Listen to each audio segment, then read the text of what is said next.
Hello and welcome back to the Stronghold. Today we're going to be talking about one of the weakest points in the new player experience for this budget year, that being the mono black cold-blooded killers deck. Really, this deck is well, I hate to say it, but it's just weak overall. The cards in it are not particularly strong. There is a distinct lack of synergy within the deck, and it doesn't even really seem to have a consistent game plan. It's really just more of a basic offering of things black can do and things you expect to see black cards doing within decks without ever really giving you a final deck.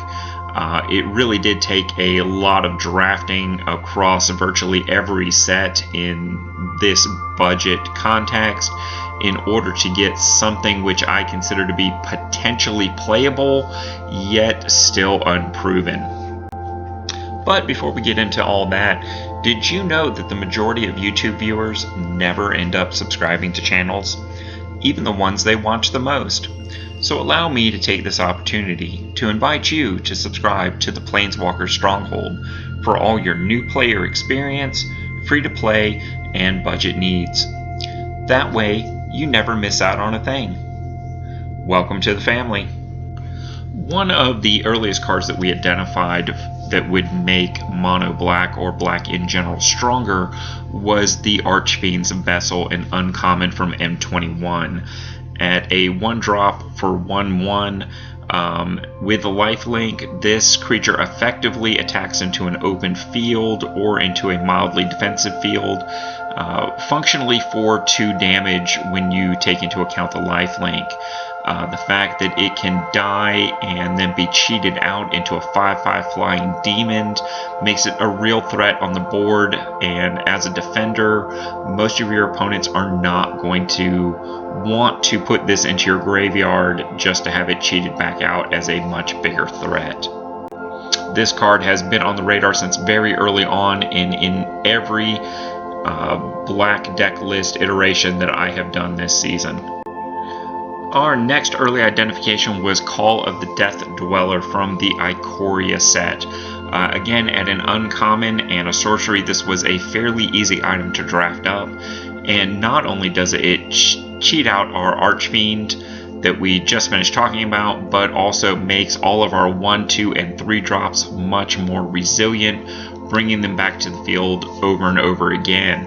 And while Archfiend brings added value to that, just a recursive value in and of itself makes this card an easy inclusion in virtually any black deck that we have looked at this season. Anytime you are able to bring things back from the graveyard in black, you are really doing what the color is trying to do, and most of the cards synergize very well with that concept. Now, I think one of the most winning potential combinations within mono black or black in general is Black Devotion, which makes Tymaret a very easy include, as he will help hold the field for you and makes a fantastic defender, giving him a big old butt equal to your devotion to black.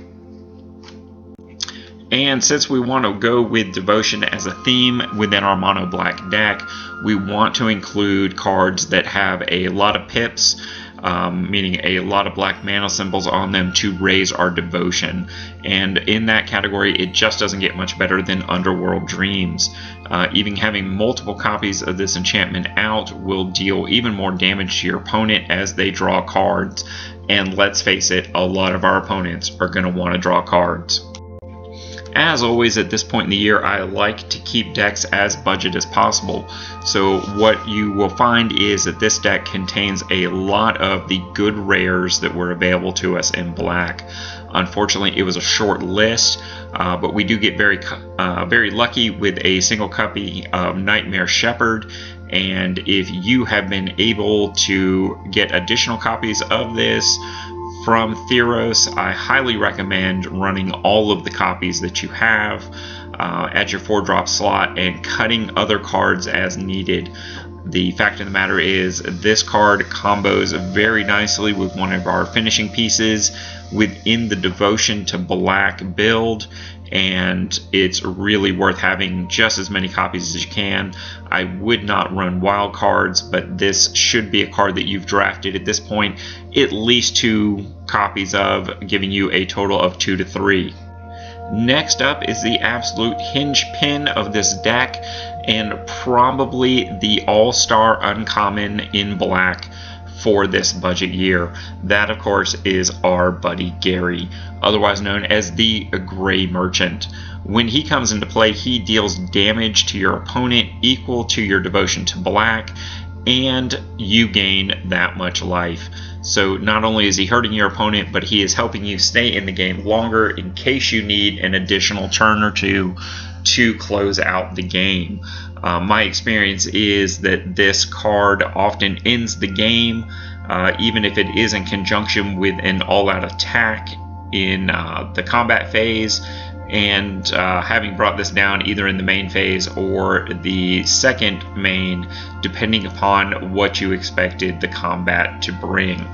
Now, the lovely combo with this card is, as soon as it comes into play, you sack it to Witch's Oven and put it into the graveyard, wherein your Nightmare Shepherd's ability kicks in, brings in a token copy of Gary, and deals all that damage, gains all that life for a second time within a single turn, and hopefully that wins the game.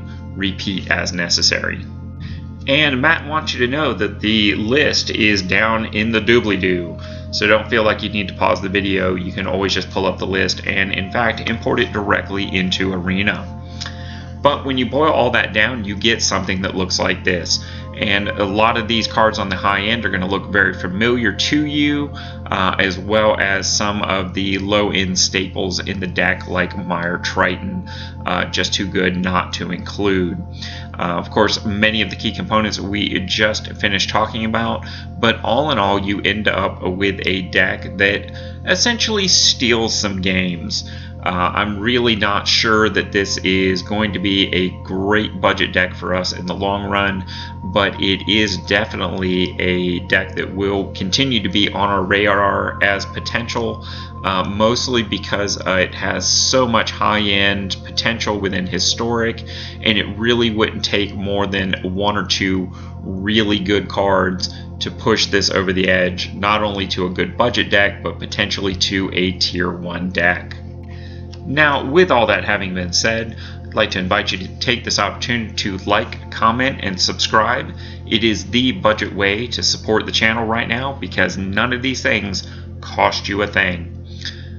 Do it for Graham. Do it for the algorithm. Do it for the iced coffee. And until next time, I'll see you in the arena.